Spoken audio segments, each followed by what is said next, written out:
Sme skupina priamo z Devína, pôsobíme tu už 3. rok, od roku 2009.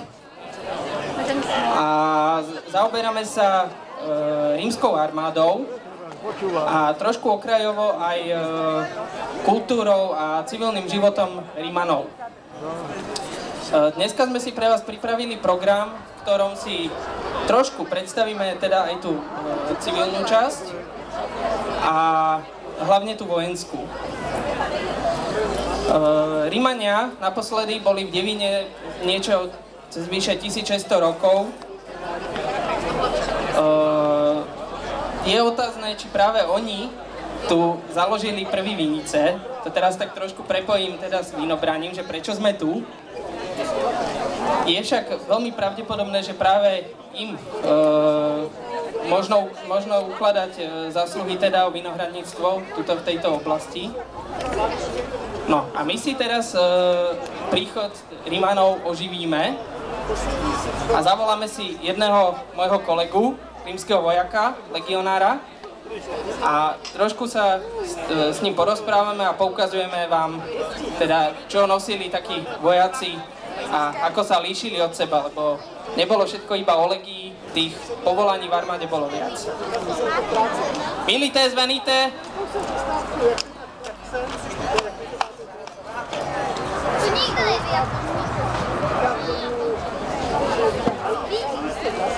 Progredere!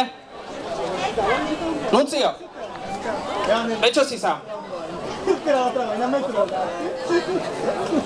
Lebo ostatní sú v krčme. Čo robia v krčme? Je vínobranie, pijú víno. No tak toto mi je teda disciplína. Kurník. Nuž, bude nám musieť stačiť jeden vojak. Tak, ja vám teda predstavím, čo to je zač. Je to teda legionár. Podľa čoho to zistíte? Legionár nosil veľký obdĺžný štít, zvaný skútum. Taktiež nosil plechové brnenie, aj keď nemusel, ale bola to výhrada práve týchto legionárov, tým boli typickí, ktoré sa volalo lorica segmentata. To znamená segmentata, že je zo segmentov plechových. Takže v tomto sa líšil legionár od iných vojakov, ako som napríklad ja. Ja som vojak rímskych auxílií, čo znamená pomocné zbory, ktoré boli vlastne týmto legionárom na pomoc. Keď sa začala bitka, prví nastupovali tieto pomocné zbory, aby vyprovokovali nepriateľa. A až potom, keď tieto pomocné zbory ustúpili, nastúpila legia, ktorá patrila pod ťažkú pechotu a dorazila nepriateľa. Často ich však nebolo treba volať.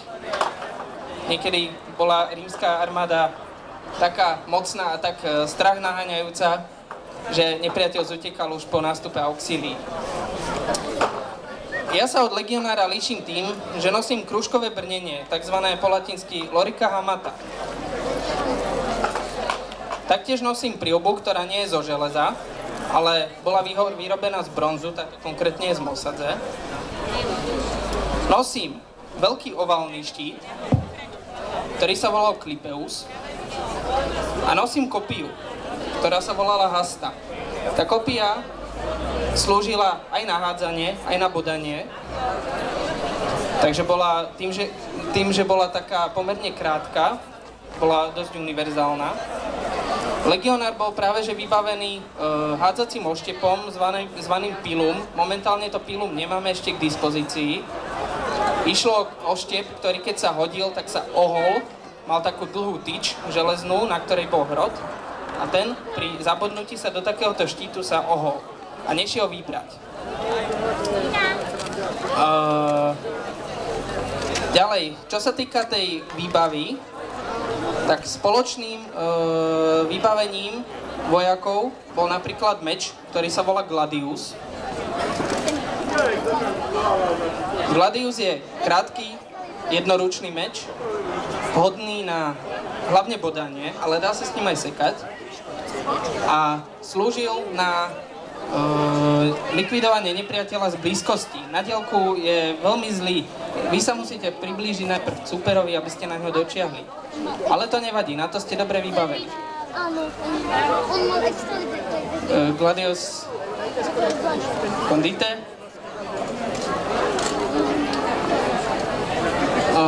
Ďalším spoločným je Cingulum. Arcanus má momentálne Cingulum, ja som si ho dal dole, pretože legionári a teda rímski vojaci zvykli práve tieto súčasti strácať v boji. A keďže ja už s tým mám zlé skúsenosti, tak šiel dole radšej. Pozostával z takýchto strapcov.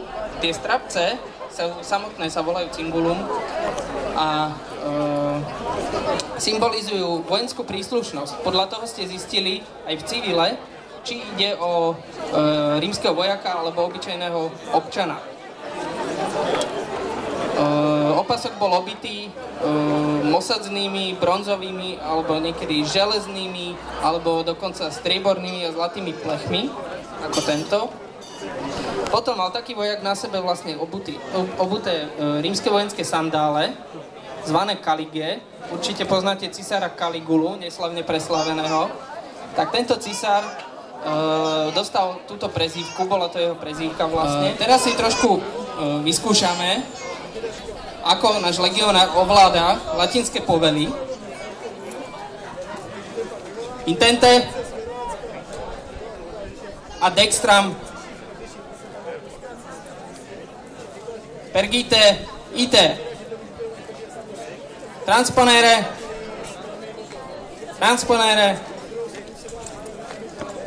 state retro pergite state scuta dorsum gladius stringite gladius condite scuta sursum retro procedite ite state ad extram. No, náš legionár celkom schopne ovláda latinské povely. Musím pochváliť. Teraz si zavoláme našu drahú Liviu. Livia, poď medzi nás. V našej skupine máme teda aj zástupkyňu ženského pohlavia, konkrétne civilnej zložky. A Livia je žena pochádzajúca z osady, ktorá sa nachádza pri našom vojenskom tábore, v ktorom sídlíme. Má na sebe tuniku, taktiež má sandále a má prehodenú cez seba palu. Pala znamená také niečo, to je vlastne táto červená, tento červený pás látky.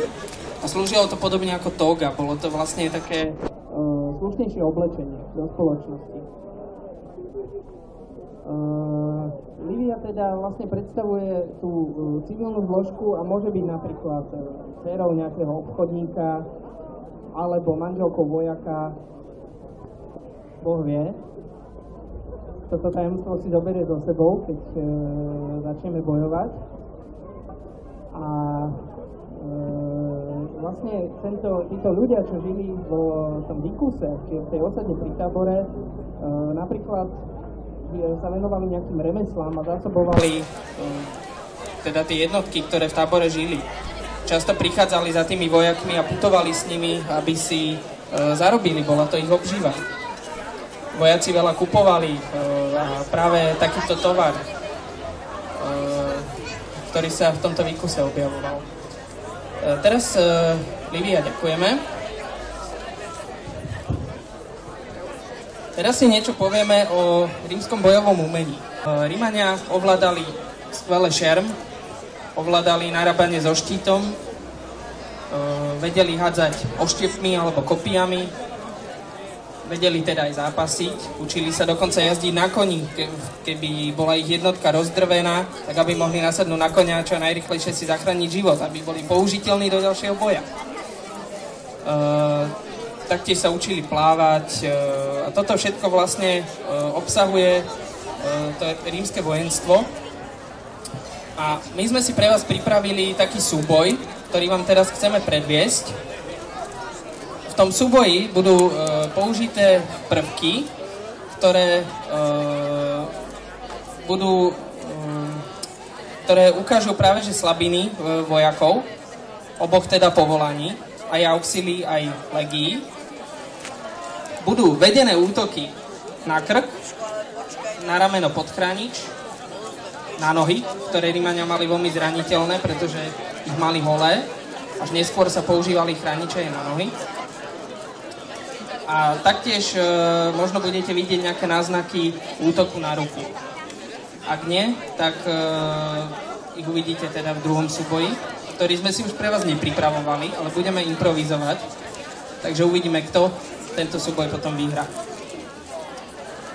Takže teraz nás môžete sledovať, my sa ideme pripraviť teda na boj.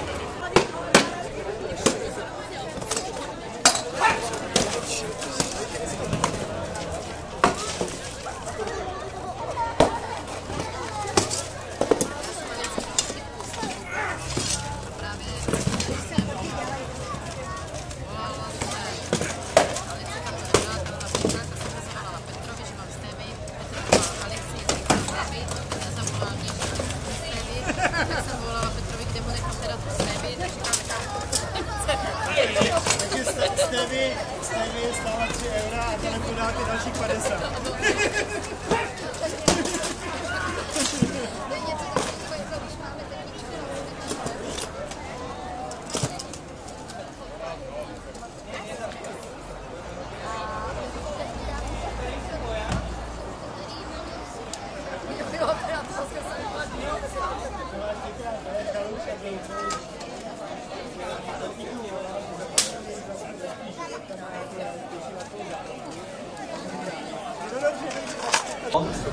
Toto bol reálny boj, trošku aj tečie krv, stáva sa, ale nebolo to nejakým vážnym zranením s mečom, ale práve tým štítom.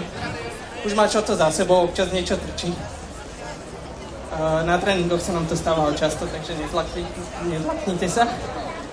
A teda išlo o to dostať toho supera čo najrýchlejšie, žiadne finty, využíval sa dosť často štít, ako ste videli.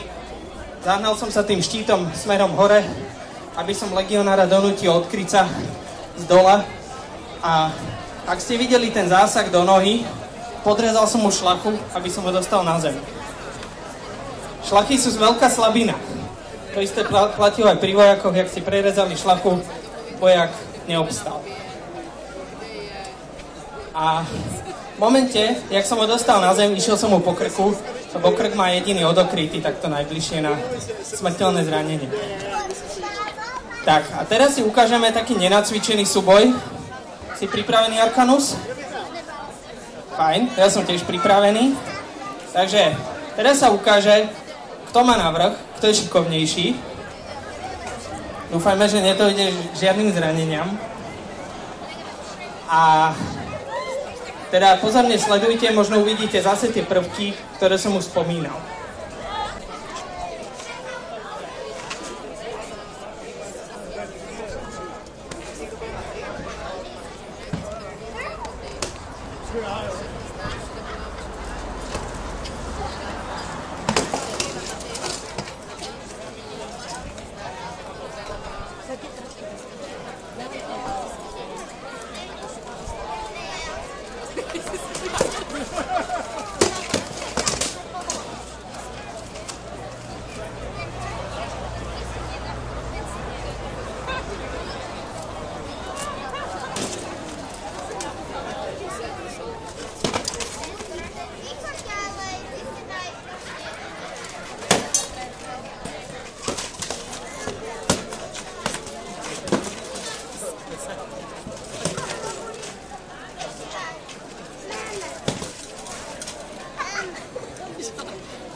Takže ako ste mali možnosť vidieť, mám návrh.